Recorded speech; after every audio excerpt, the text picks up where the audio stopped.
for this. They're looking for plays as a 4-man, but I don't know if they're going to be able to go for it. Actually, as a 3-man, as Exakick finally gets himself something. They get a 4-man knock up here with the Cyclone. Markoon trying to see if he can maybe delay a little bit longer. There's going to be a good charm on the Sheo, but Irrelevant's not mega right now. The flash over with the hostile takeover is decent, and it separates everybody out. Double kill coming in from Crownie. They're going to let this Darius going to have his way. This could snowball away from them very, very quickly.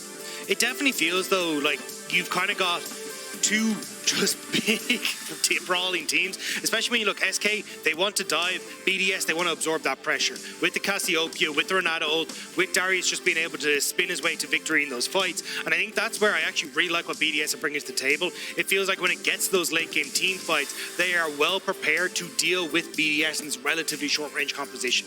Yeah, well, you know, BDS 1 up in the series. Of course, loser is not out. They do drop down to the losers bracket, but you don't want to be starting off this early in that side of the equation. So, for the moment, it is going to be numbers. But I think it's sick that you actually get to see it in action here. Sheo is making use of that counter jungling and putting Markoon behind as a result. Well, Dragon looking like it's going to be the first start here, but with no cleanse here on Exakick, he's forced to flash away very early. But the Arctic Assault is just that. They get themselves first blood, and look, it's business as usual. It's the BDS bop. Immediately, Sheo just moves in. You're relying on Exakick again in this composition from SK to be that big damage dealer late game, right? Sertuss is going to go for a much more kind of utility style build, Irrelevant, going to play relatively defensive, especially with the... cleanse gets used there as Labrov goes in with a handshake, but you've got Nuc roaming down here. They're going to try and see if they can catch out Doss. He cannot flash away, and he gets taken out by Nuc. Petrifying gaze, and BDS bot lane, they're going to be scared for life. And Adam is already moving across the mid lane to catch the wave as well, so they're not even going to lose out on that mid lane pressure. Really good job from BDS to get Nuc involved in that bottom levels as well. You're looking at Labrov, level 6. He's got access to that hostile takeover. You are looking to try and make moves here. Adam going to pop the ghost, and you imagine he's going to try flash as well. As the blast going, oh, he doesn't hit it!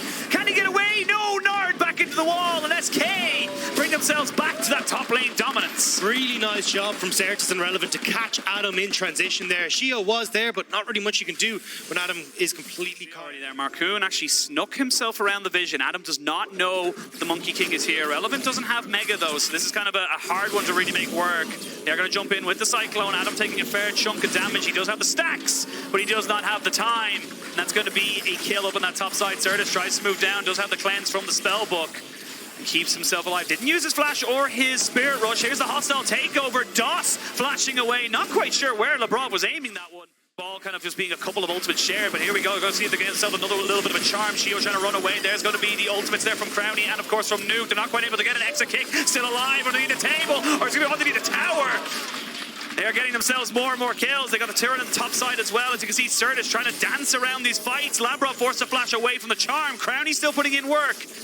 Ends up being a very scrappy affair, but a 2 for 2. And now BDS actually get to move in, so a bit of a mistake there when the SK resets. Yeah, I mean, like the Lulu just went back. Doss is nowhere to be found on this one here. We will have Markoon going over the back end, but he is by himself. He is on a flank. Do they want to fully commit to this one here? The Dragon not going down exceptionally fast just yet. SK not got the Lulu, but they are kind of moving everyone in. Irrelevant goes into his Mega Gnar form. They jump in. They're going to try and catch Adam. That is Dragon's sole point now confirmed for BDS, but where will the fight go afterwards?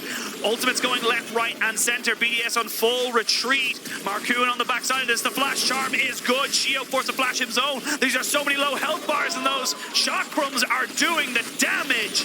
The Aphelios has still got plenty of tricks up his sleeve, but the sole point was still secured by BDS. Well, TP going to be coming in from Nuc, and actually a TP from Sertuss as he pushed out that top wave, so that's in a bit of a equal state. Bot lane looks like it might be pushing in favor of SK. We'll have to see where the minions go. But BDS have kind of said, look, we got 3 dragons. We don't need this dragon right now. We can set up shop here around this Baron. And they have total vision control right now. And for SK, they're going in blind. Charm does land on the Sheo. He's just going to walk away. But again, it's a case of SK trying to see if they can bait BDS away from this position. Mid prio is so important. Oh, they land the ultimate. They put down Sertuss into a stasis because he's got the miasma as well. There's a good hostile takeover to kind of reset.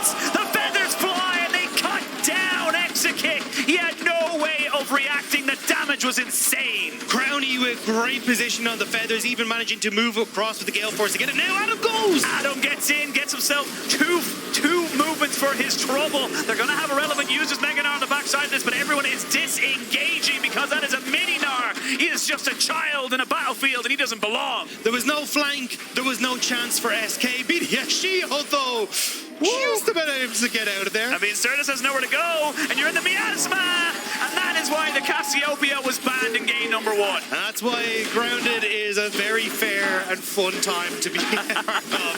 BDS now will get the soul for themselves. They will get the fight. They will even up this game with the gold and a fantastic position. And again, we were just saying, look, as long as BDS are able to fight the front to back, they're in a much better position. Ult immediately on towards the backline onto Sertuss. Markoon feels like he has to go in, but Berserk moves through onto 2 members and buys space for Crownie to immediately shut down Exakick.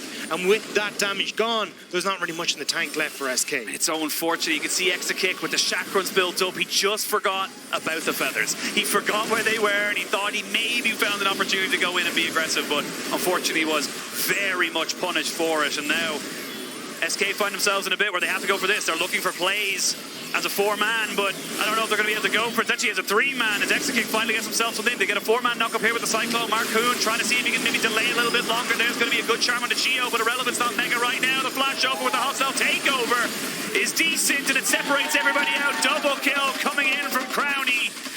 And it does feel like we're at desperation stations here for SK. BDS are in total control. The timing window would dive onto Exakick here, but they're just going to go for the inhibitor tower instead. Yep, you'll be able to trade this one back. I will say, Irrelevant should be able to get himself the turret here as well, as Adam has not even attempted to move towards him there. But so it's actually not that bad of a trade, if I'm being totally honest, for SK. This is a good moment for them to kind of get a little bit of gold back from those gold bounties. They're not a million miles behind. If they can get that inhibitor, it would have been fantastic, but going straight into Mega Gnar with Nuc coming, definitely not the position you want to be in there as Irrelevant. No, going to see them catch out. Cleanse gets used, but he does get himself away. The feathers do fly, they bring it back, and Dots is dead. Crownie is just styling on them right now. He wants this series over and done with before he can even get to dinner. The TP coming in here for Nuc, going to immediately set up for another tower to be taken here by BDS. Markoon forced out on top side means he's not here, and there's no defense that SK can really mount. Oh, SK, you got to pray to whatever god you think is fair. Because right now there is no fairness in the world, there is just results, and BDS are looking for the 2-0, a clean one and a decisive one at that. The crowd know what they want. This could be the final fight. The miasma goes down. Irrelevant doesn't even get to go mega. He will stay a child. Double kill for Nuc. Exakick hasn't got the right guns. The Nexus turrets are falling. BDS cementing themselves in the LEC as one of the teams to beat, as they will smack down on SK. They chose you for a reason, because they knew they could get the result they wanted. And they chose